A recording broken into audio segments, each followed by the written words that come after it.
القرآن يوحدنا لطريق الخير يوجهنا الله تعالى أنزله ورسول الله معلم. بسم الله الرحمن الرحيم. فصل في متعلقات النصوص نعني بها عبارة النص وإشارته ودلالته واقتضاءه. فأما عبارة النص فهو ما سيق الكلام لأجله وأريد به قصدا، وأما إشارة النص فهي ما ثبت بنسب النص من غير زيادة وهو غير ظاهر من كل وجه ولا سيق الكلام لأجله. فصل فی متعلقات النصوص، یہ فصل نصوص کے متعلقات کے بیان میں ہے۔ نعنی بها عبارت النص و اشارتہ و دلالتہ و اقتضاءہ۔ مصنف فرماتے ہیں کہ ہماری مراد اس سے متعلقات النصوص سے عبارت النص، اشارت النص، دلالت النص اور اقتضاء النص ہے۔ فأما عبارت النص فهو ما سیق الکلام لأجلہ وأرید به قصدا۔ کہہ رہے کہ عبارت النص کسے کہتے ہیں؟ عبارت النص وہ ہے جس کی وجہ سے کلام لایا گیا ہو اور اس کلام سے اس کا ارادہ کیا گیا ہو۔ وأما اشارت النص فهي ما ثبت بنسب النص من غیر زیادت۔ اور بہرحال اشارت النص سو وہ ہے جو نص کے الفاظ سے ثابت ہو بغیر زیادہ کے، وَهُوَ غَيْرُ ظَاهِرٍ مِّن كُلِّ وَجْهٍ وَلَا سِيقَ الْكَلَامُ لِأَجَلِهِ، اور وہ پورے طور پر ظاہر نہ ہو اور نہ اس کی وجہ سے کلام لایا گیا ہو۔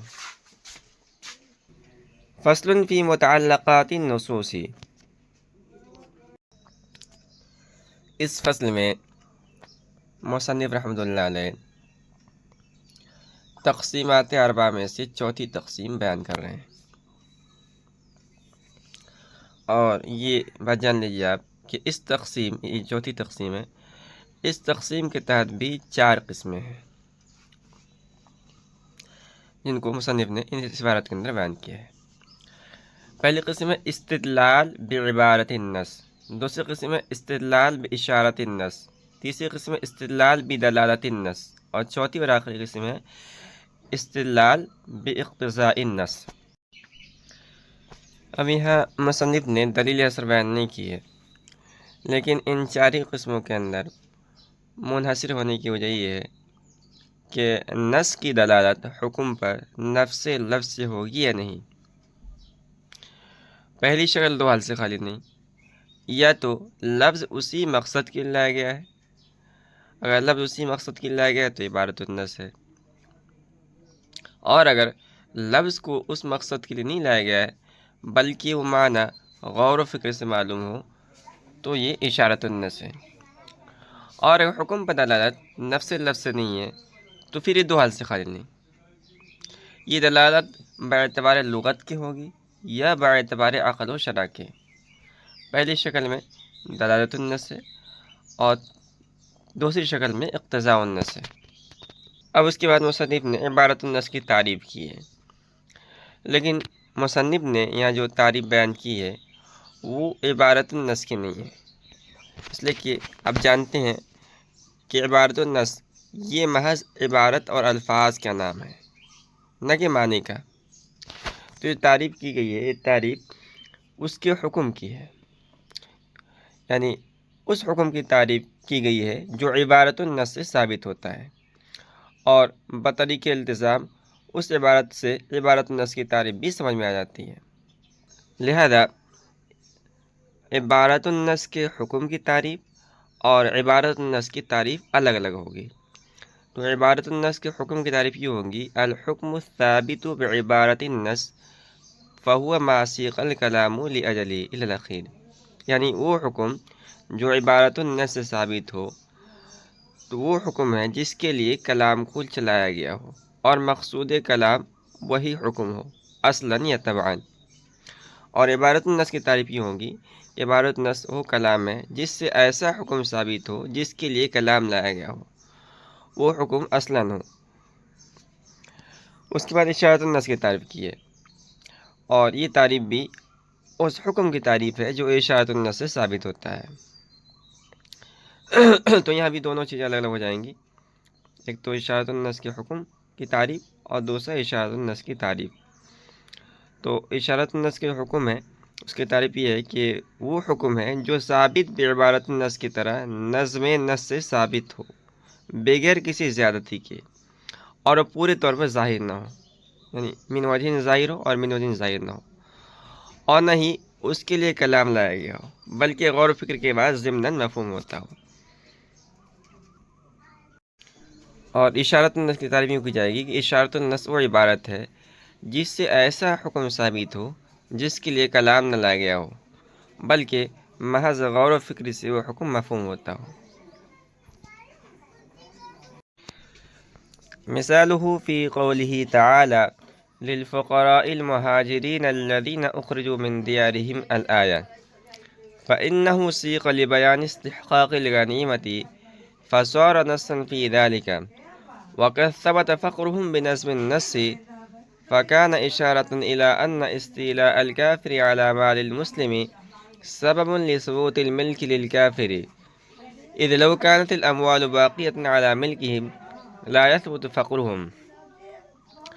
اور اس کی مثال باری تعالیٰ قول للفقراء المہاجرین الذین اخرجوا من دیارہم میں ہے،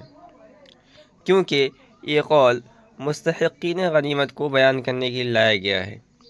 لہذا یہ قول اس سلسلے میں نص ہوگا، اور ان کا فقر نظم نص سے ثابت ہو گیا، پس نص اس طرف مشیر ہوگی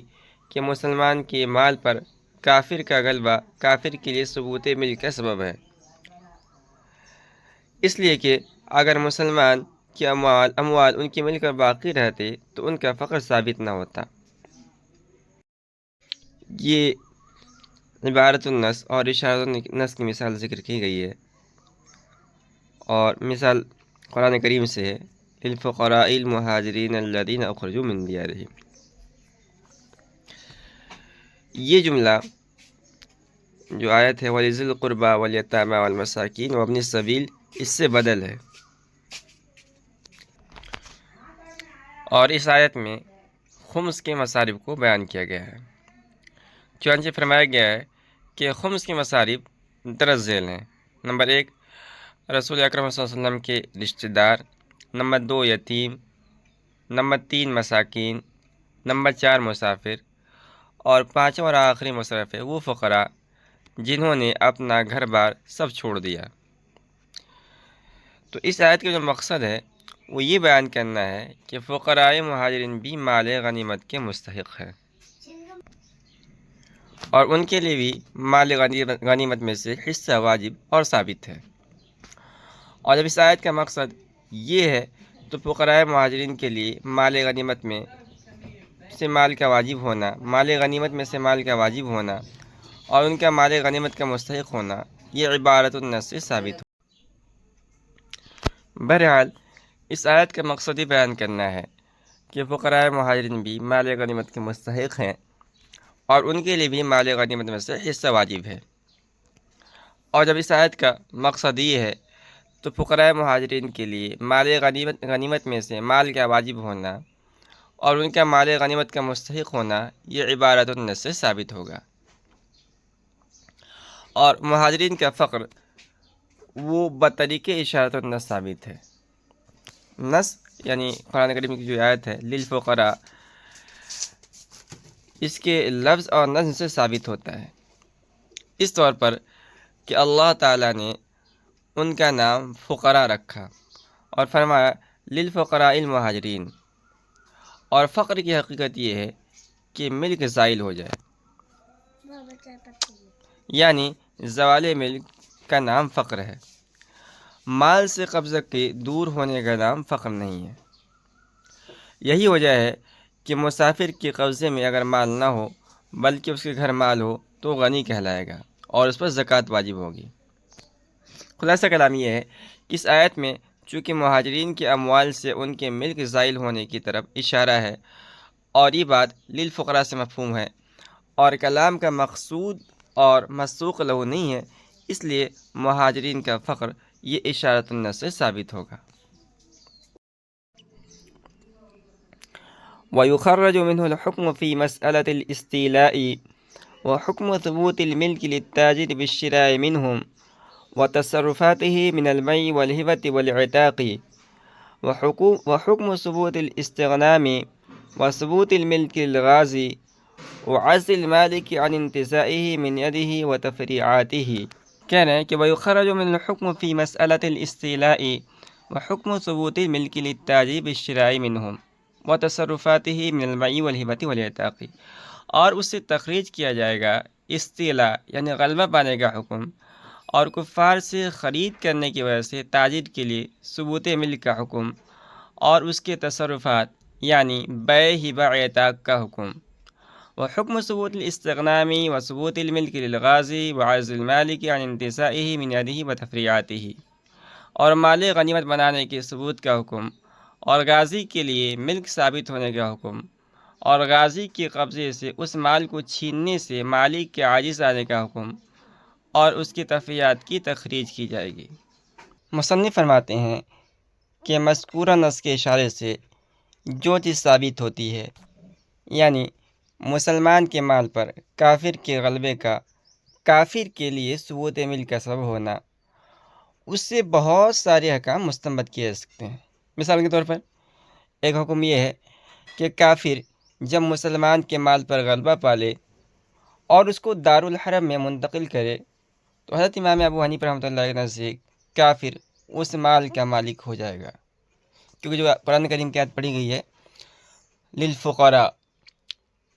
اشارتاً اس بات پر دلالت کرتی ہے کہ مسلمان کے مال پر کافر کا غلبہ کافر کے لیے ثبوت ملک کا سبب ہے، ورنہ ان صحابہ کرام کو فقراء سے تعبیر نہیں کیا جاتا۔ اسی طرح ایک حکم یہ بھی ثابت ہوتا ہے کہ اگر کسی تاجر نے اس مال کو کفار سے خرید لیا تو تاجر اس مال کا مالک ہو جائے گا، کیونکہ تاجر نے یہ مال اس کے مالک سے خریدا ہے، اور جب تاجر اس مال کا مالک ہو گیا تو اس کے لیے اس مال میں تمام تصرفات بھی جائز ہوں گے، چنانچہ اس تاجر کا اس مال کو فروخت کرنا، اسی طرح ہبہ کرنا، اور اسی طرح اس کو کسی دوسرے کو ہدیہ کرنا، یہ سب جائز ہوگا، اور اگر وہ مال غلام یا بانی ہو تو اس کو آزاد کرنا بھی جائز ہوگا۔ اسی طرح ایک حکم یہ بھی مستنبط ہوتا ہے کہ اگر مسلمانوں نے دارالحرب پر غلبہ پا لیا اور کفار سے وہ مال لے لیا جس کو کفار نے مسلمانوں سے غلبتاً لے لیا تھا، تو یہ مال مسلمانوں کے لیے غنیمت ہوگا، جیسا کہ ان کے دوسرے اموال غنیمت ہو جاتے ہیں، اور دوسرے اموال کی طرح ان اموال میں بھی مجاہدین کی ملک ثابت ہو جائے گی، اور کفار کے غلبہ پانے سے پہلے جو مسلمان اس مال کے مالک تھے ان کو ان مجاہدین سے اس مال کے چھیننے کا حق نہیں ہوگا، بشرطے کہ تقسیم کے بعد یہ مال مجاہدین کے قبضے میں آیا ہو، اور اگر ابھی تقسیم نہیں ہوئی تو اس مسلمان کے لیے اس مال کو مفت لینے کا حق ہوگا۔ مصنف کہتے ہیں کہ ان احکام کے علاوہ اور دوسری تفریعات مستنبط کی جا سکتی ہے۔ مثال کے طور پر مال اگر باندھی ہے اور تقسیم کے نتیجے میں کسی غازی اور مجاہد کے حصے میں آ گئی تو اس مجاہد کے لیے اس سے وطی کرنا حلال ہوگا،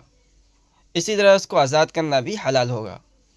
اور اگر مجاہد نے اس مال کو تلف کر دیا تو اس پر ضمان واجب نہیں ہوگا۔ اس کے علاوہ اور دوسرے بھی مسائل مستنبط کیے جا سکتے ہیں۔